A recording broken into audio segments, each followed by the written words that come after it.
ادھر لاکو خان اور چنگیز خان نے اپنے نمائندے اور لشکر بھیج دیے ہوئے تھے، اور مسلمانوں کی سلطنتیں تیرا اتار تھی، چھوٹے چھوٹے ٹکڑے تھے، الگ الگ چھوٹی چھوٹی ریاستیں تھیں، برائے نام کوئی سلطنت تھی، قبائل تھے، قبیلے تھے، ان کے حکمران تھے، ان کی اپنی چھوٹی چھوٹی فوجیں تھیں، کاروان سرا تھے، صوفیاء کی خانقاہیں تھیں، کوئی مسجدیں تھیں، جداگانہ ماحول تھا۔ اور جب کوئی سلطنت مؤثر نہ تھی تو اس روئے زمین پر لوگوں کے دلوں میں ایمان کی شمعیں صوفیاء کرام کے ذریعے روشن تھی،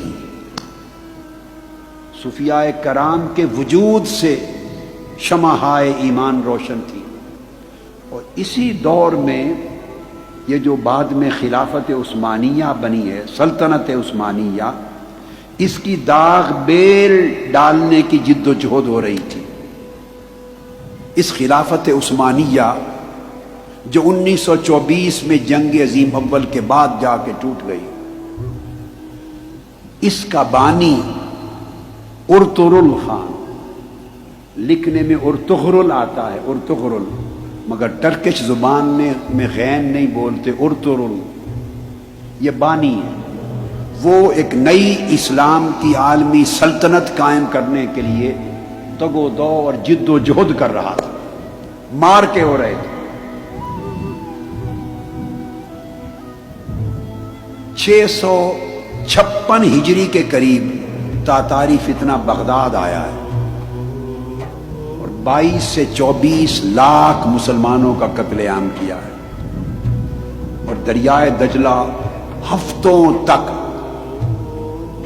2.5 ملین مسلمانوں کے خون سے سرخ ہو کے بہتا رہا۔ 656 کے قریب یہ فتنہ یہاں پہنچا۔ ادھر مقابل سلطنت عثمانیہ کی تشکیل کی جد و جہد شروع تھی۔ ارطغرل یہ سلیمان شاہ کا بیٹا تھا، اور پونیا ہیڈ کوارٹر تھا سلجوقی سلطنت سلطان علاء الدین کا، اور یہ سلطان علاء الدین جب بادشاہ تھا تو ادھر مولانا روم آباد ہو چکے تھے، پونیا میں سیٹل ہو چکے تھے۔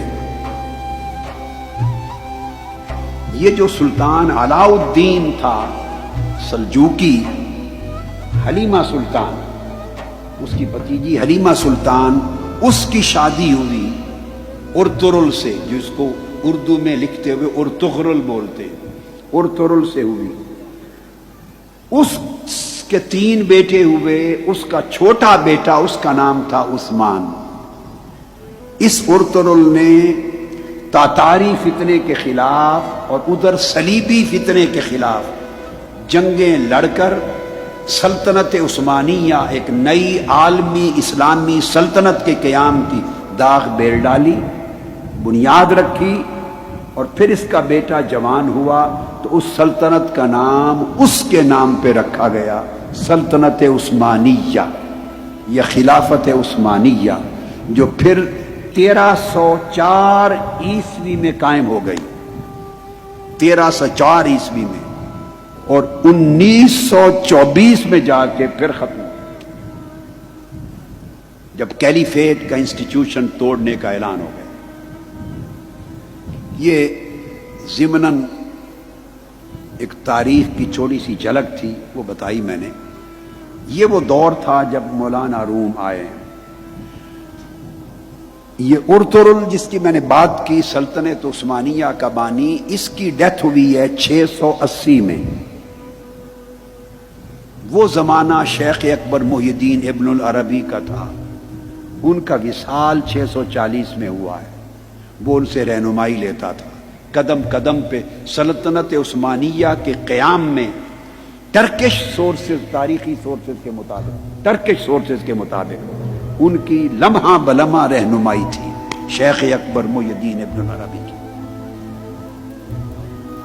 سمجھانا مقصود یہ ہے کہ جب لوگوں کے دل ٹوٹ گئے تھے، سلطنتیں منتشر ہو گئی تھی، حکومتیں تیرا اتار ہو گئی تھی، امت مسلمہ کا کوئی مرکزی محور نہیں تھا ان کو سنبھالنے والا، تو عالم اسلام کے اندر مسلمانوں کا ایمان صوفیاء کی وجہ سے قائم تھا، محفوظ تھا۔